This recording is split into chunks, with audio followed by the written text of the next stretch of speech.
Hello friends, एक बार फिर से स्वागत है आप लोगों का मेरे यूट्यूब चैनल में। दोस्तों, इससे पहले की वीडियो में मैंने आप लोगों को डेट सेक्शन के बारे में, पावर सप्लाई की रिक्वायरमेंट के बारे में एक्सप्लेन किया था। और उससे पहले की वीडियो में मैंने बताया था कि हमारे मोबाइल को ऑन होने के लिए ये 4 चीज़ों की रिक्वायरमेंट होती है। अगर हमारा मोबाइल को हमें ऑन करना है तो इन 4 चीज़ों की रिक्वायरमेंट मोबाइल के अंदर पूरी होनी चाहिए, तो हमारा जो मोबाइल है वो ऑन हो जाएगा। मतलब हमारा जो पावर सप्लाई है, मोबाइल को वोल्टेज मिलना चाहिए, उसकी कंट्रोलिंग लाइनें होनी चाहिए। मोबाइल को ऑन होने के लिए जितनी वोल्टेजेस की जरूरत है, मतलब इसमें वीपीएच, हाँ, वीरेग, एलडीओ और भी जितने वोल्टेजेस की रिक्वायरमेंट है मोबाइल को ऑन होने के लिए, अगर वो पावर सप्लाई मोबाइल को मिल गई तो हमारा जो मोबाइल है वो ऑन हो जाएगा। ये हो गया फर्स्ट स्टेप हमारा पावर सप्लाई का। उसके बाद सेकेंड स्टेप जो होगी वो होगा कंट्रोलिंग और बूट सीक्वेंस। दोस्तों, पावर सप्लाई में मैंने कुछ चीज़ आप लोगों को एक्सप्लेन किया था, जिसमें मैंने बताया था कि हमारा जो मोबाइल है उसको पावर सप्लाई कैसे मिलेगा। तो जहाँ पे मैंने आप लोगों को बताया था कि बैटरी कनेक्टर के थ्रू जो है हमारा बैटरी की जो सप्लाई है वी बैट की लाइन के थ्रू करंट सेंस रजिस्टर से होते हुए डीसी टू डीसी आईसी के अंदर इन होगा, और उसके बाद फिर वीपीएच बन के इसी डीसी टू डीसी आईसी के अंदर से आउट होगा, और आउट होकर पूरे सिस्टम में डिस्ट्रीब्यूट होगा। उसके बाद में फिर कुछ वोल्टेजेस जो है पावर आईसी के बॉलों पे जाएंगे, और कुछ कुछ वोल्टेजेस जो रहेंगे वीपीएच की वो नेटवर्क सेक्शन और वाईफाई सेक्शन, जहाँ जहाँ पे वीपीएच की सप्लाई की जरूरत होगी वहाँ वहाँ पे जाएगी। उसके बाद में फिर हमारा जो हमने देखा था कि जब हमारा चार्जिंग आईसी पूरी तरह से एकदम ओके हो जाएगा, उसके बाद में ये चार्जिंग आईसी की एक सिग्नल चार्जिंग आईसी आउट करेगा, जो कि पावर गुड सिस्टम ओके होगा, और यहाँ पे 1.8 वोल्टेज मिलेगा, और वो 1.8 वोल्टेज पावर आईसी के अंदर इन होगा। और जब 1.8 voltage power good system okay वाली पावर आईसी को मिल जाएगी, उसके बाद पावर आईसी अपना सेकेंडरी सप्लाई बनाना स्टार्ट करेगी, और फिर सेकेंडरी सप्लाई पूरी तरह से जब बना लेगी, फिर उसके बाद पावर आईसी एक पावर ऑन रिसेट का सिग्नल सीपीयू को भेजेगी, और फिर सीपीयू जितनी वोल्टेजेस पावर आईसी ने आउट किया है, तो बूट सीक्वेंस के हिसाब से वो चेक करेगा कि बूट सीक्वेंस हमारे वो में बूट सीक्वेंस आगे आप लोग को दिखाऊंगा। तो बूट सीक्वेंस के हिसाब से मान लिया कि ये हमारा जो PM8953 है, इसकी जो डेड बूट सीक्वेंस है मोबाइल को ऑन होने के लिए एक 20 वोल्टेजेस की जरूरत है, अलग अलग 20 वोल्टेजेस की, जिसमें 1.8, 0.6, 1.1 अलग अलग वोल्टेजेस रहेंगे, जिसमें एलडीओ वोल्टेजेस, बक वोल्टेजेस रहेंगे। तो वो पूरी की पूरी वोल्टेजेस पावर आईसी ने सीपीयू को आउट करके दे दिया। अब सीपीयू उसको चेक करेगा कि पूरा वोल्टेजेस आउट हुआ है या नहीं। जब पूरी की पूरी वोल्टेजेस सीपीयू चेक कर लेगा कि डेड बूट सीक्वेंस के लिए जितनी वोल्टेजेस की रिक्वायरमेंट थी पावर आईसी ने पूरा का पूरा आउट कर दिया है, उसके बाद फिर सीपीयू क्या करेगा, पीएस होल्ड करके एक सिग्नल भेजेगा पावर आईसी और चार्जिंग आईसी दोनों को। उसके बाद में ये दोनों आईसियां अपना सीक्वेंस जो है, वोल्टेज का जो सीक्वेंस है, जो वोल्टेज आउट कर रही है, उसको होल्ड कर देगी। तो यहां तक मैंने आप लोगों को बता दिया। अब दोस्तों, हमारी जो पावर आईसी है वो किन किन वोल्टेजेस को आउट करेगी, और कौन से वोल्टेजेस हमारा जो मोबाइल है वो अगर सीपीयू के अंदर या अलग अलग आईसीओ को नहीं मिलेगा तो हमारा जो मोबाइल है वो ऑन नहीं होगा। तो वो हम लोग इस कंट्रोलिंग लाइन और बूट सीक्वेंस, ये हमारा डेड सेक्शन का जो सेकेंड स्टेप है, उसको चेक करेंगे। अब ये अगर पूरी तरह से कंप्लीट हो गया, उसके बाद जो हमारा मोबाइल है वो पोर्ट बना लेगा, और जब पोर्ट बना लिया मोबाइल हमारा और उसके बाद भी ऑन नहीं हो रहा और ये बूट सीक्वेंस ओके है, तो 110% हमारे मोबाइल में जो प्रॉब्लम होगा वो सॉफ्टवेयर का प्रॉब्लम होगा। हो सकता है मोबाइल में सॉफ्टवेयर मार के अगर मोबाइल हमारा ओके हो गया तो ठीक है, नहीं तो प्रोग्रामिंग हमारा जो एमएमसी है उसकी हेल्थ वगैरह चेक करनी होगी। ठीक है, तो बूट सीक्वेंस को मैं आप लोगों को एक बार दिखा देता हूँ।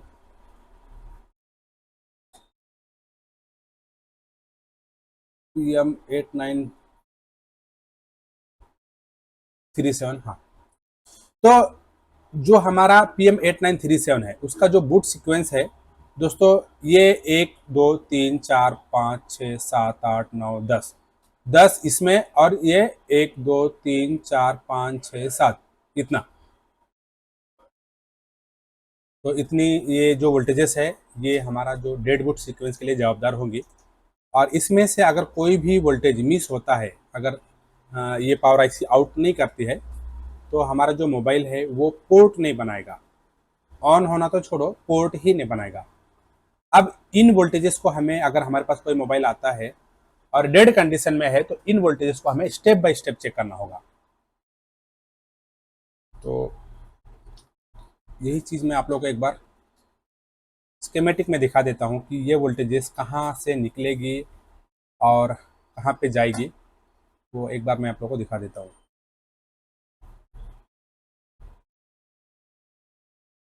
फिलहाल दोस्तों, जो मैंने इससे पहले की जो वीडियो बना के आप लोग को दिया है, ये एक शॉर्टकट तरीका है। अगर ये तरीके से आप लोग रिपेयर करेंगे, हाँ, और ये एकदम ट्रस्टेड है, इसको चेक किया हुआ है।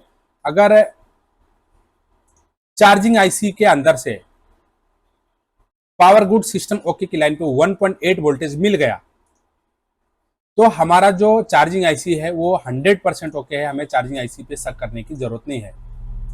और उसके बाद अगर पावर आईसी के अंदर से पावर ऑन रिसेट की सिग्नल पे यहाँ पे 1.8 मिल गया, तो हमारा पावर आईसी ओके है। और सीपीयू से जब सीपीयू की पीएस होल्ड वाली की जो लाइन होगी वहाँ पे 1.8 वोल्टेज मिल गया, तो 100% हमारा जो सीपीयू है वो भी ओके है। तो इस तरह से हम लोग बहुत ही कम समय में मोबाइल की जो प्रॉब्लम है वो फाइंड कर सकते हैं। अब बूट सीक्वेंस को मैं आप लोगों को एक बार दिखा देता हूँ।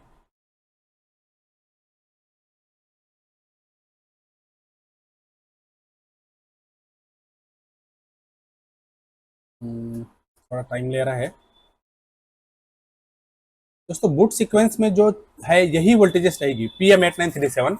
अब इसमें मैं जो आप लोगों को दिखाऊंगा, तो वो ये PM8937 जो पावर आईसी है वो कितने सारे मोबाइलों में लगी है, वो मैं आप लोगों को एक बार दिखाने की कोशिश करता हूँ, ताकि आप लोग एक PM8937 का जो बूट सीक्वेंस है, अगर उसको आप लोग समझ गए, हाँ, उसको अगर आप अच्छे से समझ गए, इसमें समझना कुछ है नहीं।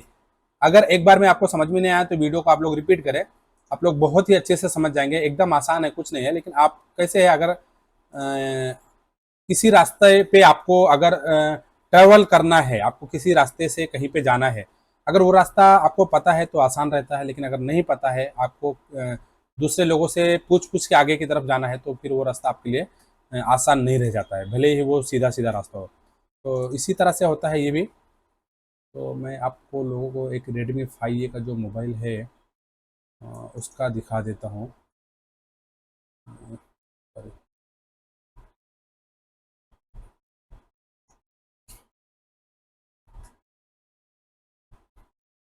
तो यहाँ पे वीरेक S4, ये जो है, ये जब हम लोग मोबाइल को ऑन करेंगे, मोबाइल की ऑन ऑफ बटन को जब हम लोग प्रेस करेंगे, ठीक है, या मोबाइल को हम लोग चार्जर से कनेक्ट करेंगे, तो डेड बूट सीक्वेंस की सबसे पहले जो वोल्टेज आउट होगी वो वीरेक S4 होगी। तो अगर हमारे पास कोई मोबाइल डेड आता है, तो सबसे पहले हम लोग क्या करेंगे, हाँ, हमारा अगर पावर गुड सिस्टम ओके वाली लाइन पे 1.8 वोल्टेज मिल रहा है और पावर ऑन रिसेट पे 1.8 नहीं मिल रहा है, एक बार फिर से मैं आप लोगों को बताता हूँ दोस्तों, ये सब चीजें, इसके लिए मैं बोलता हूँ वीडियो अगर आप लोग एकदम आराम से और अच्छे से देखेंगे, तो आप लोगों को कुछ चीजें जो मैं बीच बीच में बताता हूँ, वो अगर आप लोग स्किप नहीं करेंगे और उसको समझेंगे, तो बहुत फायदा होगा आप लोगों का।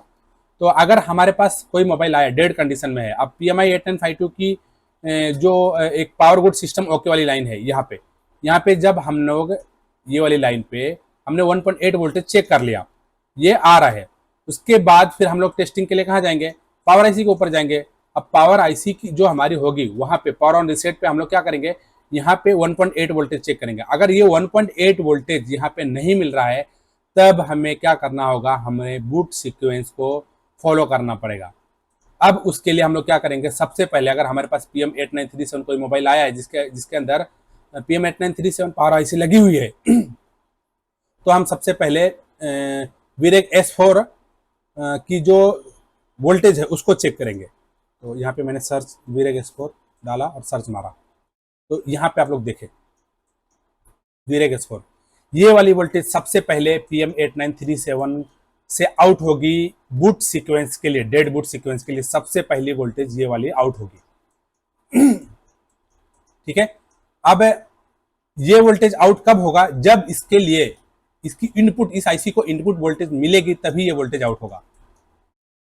तो ये जो PM8937 है, वीरेक S4 की वोल्टेज आउट करे, उसके लिए विन PM8937 की 9 नंबर की पिन पे विन S4 की लाइन पे वीपीएस की वोल्टेज मिलनी चाहिए। जब यहाँ पे वीपीएस की वोल्टेज मिल जाएगा उसके बाद जो है ये वीरेग S4 की वोल्टेज आउट करेगा 2.0, जो कि power for high voltage LDO, मतलब हाई एलडीओ के लिए ये जो हाई एलडीओ का वोल्टेज ये बना के आउट करेगा। उसके बाद में ये दोस्तों ये आप लोगों को पता ही होगा कि ये जो हाई एलडीओ है वो आउट होने के बाद इसी पावर आईसी के अंदर वापस इन हो जाती है और फिर जो एलडीओ वोल्टेजेस है वो पावर आईसी बनाती है। तो सबसे पहले जो हमारा बूट सीक्वेंस होगा वो वीरेग S4 होगा। दोस्तों मैं पूरा एक एक चीजें नहीं बताऊंगा क्योंकि आप लोग ये यहाँ पे इमेज का स्क्रीनशॉट ले लो और आप लोग खुद स्कीमेटिक के थ्रू आप लोग प्रैक्टिस करो, इसको देखो। अगर समझ में नहीं आता है कुछ भी तो आप लोग कमेंट करो। और मैंने मेरे टेलीग्राम का जो लिंक है वो भी मेरे चैनल पे डाल के रखा है, वहाँ पे आप लोग टेलीग्राम पे ज्वाइंट हो जाइए और वहाँ पे मुझे मेरा आप लोग को नंबर मिल जाएगा। और अगर आप लोगों को कुछ भी प्रॉब्लम आ रही है, वहाँ पे कुछ भी समझ में नहीं आ रहा है, तो आप लोग बिंदास मुझे कॉल कर सकते हैं। तो सबसे पहले जो वोल्टेज होगा वो वीरेज S4 होगा, उसके बाद में वीरेज S3 होगा। तो ये भी मैं आप लोग को दिखा देता हूँ। तो यहाँ पे वीरेज S3, वीरेज S3 दोस्तों ये जो लो वोल्टेज का एलडीओ ये बना के आउट कर रहा है। अब ये वीरेज S3 कब आउट होगा? जब यहाँ पे विन S3 का वोल्टेज यहाँ पे इस पे मिलनी चाहिए, मतलब यहाँ पे 164 और 176 नंबर की जो बॉल होगी PM8937 की, तो यहाँ पे वीपीएस की वोल्टेज मिलनी चाहिए। जब यहाँ पे वीपीएस वोल्टेज मिलेगा तभी ये वाला जो वोल्टेज है वो आउट होगा। तो दोस्तों इसी तरह से एक एक स्टेप बाय स्टेप जो है हमारा जो वोल्टेजेस है वो आउट होगा। अगर हमारा हम लोग ये वोल्टेज अगर हमारा आउट हो रहा है तो 100% इतने सारे वोल्टेजेस आउट हो रहे हैं तभी हमारा ये वाला जो वोल्टेज है वो आउट होगा। तो अगर हमें इतनी सारे वोल्टेजेस है इसके अंदर, ये जो बूट सीक्वेंस है इसके अंदर लगभग 1 2 3 4 5 6 7 8 9 10 एक 17 से 18 वोल्टेजेस आउट कर रहा है ये पावर आईसी। तो अगर हमारे पास कोई मोबाइल आता है डेड कंडीशन में, अगर उसकी हमें बूट सीक्वेंस चेक करनी है तो जरूरी नहीं है कि हम लोग एक एक चीजें चेक करेंगे। हम लोग डायरेक्ट जाके सबसे पहले क्या करेंगे, वीरेग L5 की वोल्टेज चेक कर लेंगे यहाँ पे 1.8। अब वीरेज L5 जो है यहाँ पे हम लोग क्या करेंगे, ये वाली जो वोल्टेज है वीरेज L5, यहाँ पे सर्च मारा और वीरेज L5 यहाँ पे। अब वीरेज L5 ये की ये वाली जो कंपोनेंट है यहाँ पे या इस रजिस्टर पे हम लोग 1.8 वोल्टेज चेक कर लेंगे। अगर वीरेज L5 की रजिस्टर पे 1.8 वोल्टेज मिल गया तो 100% इतनी सारी वोल्टेजेस पहले अगर मिल रही होंगी तभी ये वोल्टेज बनेगा। दोस्तों ये जो हमारा बूट सीक्वेंस होता है वो एक सीक्वेंस के हिसाब से चलता है। ऐसा नहीं है कि हमारा ये वोल्टेजेस बन जाएगा और ये नहीं बनेगा। अगर ये बन रहा है तभी ये बनेगा, ये वाला वोल्टेजेस तभी बनेगा जब इसके आगे की जो वोल्टेजेस है वो बन रही है। ठीक है, तो ये वोल्टेजेस है PM8937 की, ये डेड बूट सीक्वेंस है। अगर कोई भी मोबाइल आपके पास PM8937 आईसी वाला आता है तो आप लोग स्टेप बाय स्टेप इन सारी वोल्टेजेस को चेक करेंगे। आप लोग स्क्रीनशॉट ले लो या लिख लो नोटबुक में, उसके बाद एक एक वोल्टेजेस को चेक करो। कोई भी मोबाइल आपके पास PM8937 होगा उसको आप लोग चेक करें। और दूसरा जो होगा ये, मतलब यहाँ पे एक इमेज में नहीं आया पूरा, तो मैंने 2 पार्ट में इसको बना लिया है। तो ये जो पहला, इसके पहले जो मैंने दिखाया सबसे पहले वो वोल्टेजेस आउट होंगे, उसके बाद में इतनी सारी ये सब वोल्टेजेस आउट होंगे और लास्ट में जब ये सारी पूरी वोल्टेजेस आउट कर देगा उसके बाद में ये power IC power on reset का सिग्नल जब सीपीयू को भेज देगा, उसके बाद में सीपीयू फिर इसको पीएस होल्ड का सिग्नल यहाँ पे पावर आईसी और चार्जिंग आईसी को भेजेगा। तो यहाँ पे पीएस होल्ड की लाइन पे यहाँ पे 1.8 वोल्टेज आपको जब पूरी बूट सीक्वेंस कंप्लीट हो जाएंगी तो यहाँ पे वो लास्ट में 1.8 वोल्टेज मिल जाएगा। ये हमारा लास्ट वोल्टेज होगा और जब यहाँ पे 1.8 वोल्टेज मिल जाएगा तो हमारा जो मोबाइल है वो पोर्ट बना लेगा। तो इस तरह से जो हमारा डेड का बूट सीक्वेंस होता है, डेड बूट सीक्वेंस इसी तरह से काम करता है। और दोस्तों अगर आप लोगों के पास कोई भी मोबाइल आता है डेड कंडीशन में, आप लोग इसी तरह से किसी भी मोबाइल का जो है बूट सीक्वेंस वो आप लोग नेट से डाउनलोड कर सकते हैं। ये जो बूट सीक्वेंस दोस्तों मिलता है वो नेट से ही मिलता है या कुछ स्कीमेटिक के अंदर भी बूट सीक्वेंस दिया हुआ है। अब यहाँ पे आप लोग देख सकते हैं ये जो है ये कौन सा मोबाइल का है, पावर आईसी कौन सी, PM8953, ये जो है PM8953 की बूट सीक्वेंस है। ठीक है, तो ये बूट सीक्वेंस आप लोगों को नेट से डाउनलोड करना है और इसको चेक करना है। आपका मैंने आप लोगों को चार्जिंग की टेस्टिंग बता दी है। सबसे पहले चार्जिंग पे 1.8 voltage power good system okay की लाइन पे चेक करनी है। अगर ये वोल्टेजेस मिल गया और पावर ऑन रीसेट की जो वोल्टेज है वो पावर आईसी से आउट नहीं हो रहा है, तो हमें ये बूट सीक्वेंस को चेक करना है। बूट सीक्वेंस की जितनी वोल्टेजेस है उसको चेक करना है स्टेप बाय स्टेप।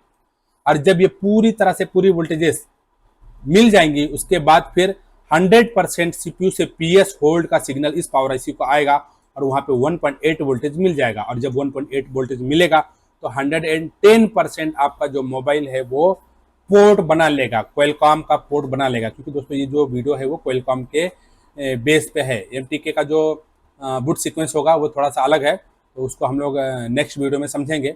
आगे जो आने वाली वीडियो होंगी उसमें हम लोग समझेंगे एमटीके का बूट सीक्वेंस। तो इस तरह से अगर आप लोग के पास कोई भी मोबाइल आता है तो उसका बूट सीक्वेंस आप लोग डाउनलोड करो और आप लोग मैसेज कर सकते हैं। मेरे पास जो बूट सीक्वेंस की जो कुछ फाइलें होंगी वो आप लोगों के साथ में मैं शेयर कर दूंगा। तो दोस्तों फिलहाल इस वीडियो में इतना ही। और अगर इस वीडियो में आप लोगों को कुछ कंफ्यूजन है, कुछ समझ में नहीं आया है, तो आप लोग बिंदास कमेंट कर सकते हैं और मेरे टेलीग्राम के चैनल पे जाके आप लोग वहाँ से मेरा नंबर लेके मुझे कॉल कर सकते हैं। और अगर ये वीडियो दोस्तों आप लोग को पसंद आए तो आप लोग इस वीडियो को लाइक करो और मेरे चैनल को सब्सक्राइब करें। और दोस्तों मेरे वीडियो को शेयर करें ताकि मेरा हौसला बढ़े, मुझे भी लगना चाहिए कि हाँ लोगों को मेरी वीडियो पसंद आ रही है, जो चीज़ें मैं बता रहा हूँ लोगों को समझ में आ रहा है। तो दोस्तों फिलहाल इस वीडियो में इतना ही। तब तक के लिए अपना ख्याल रखें। धन्यवाद।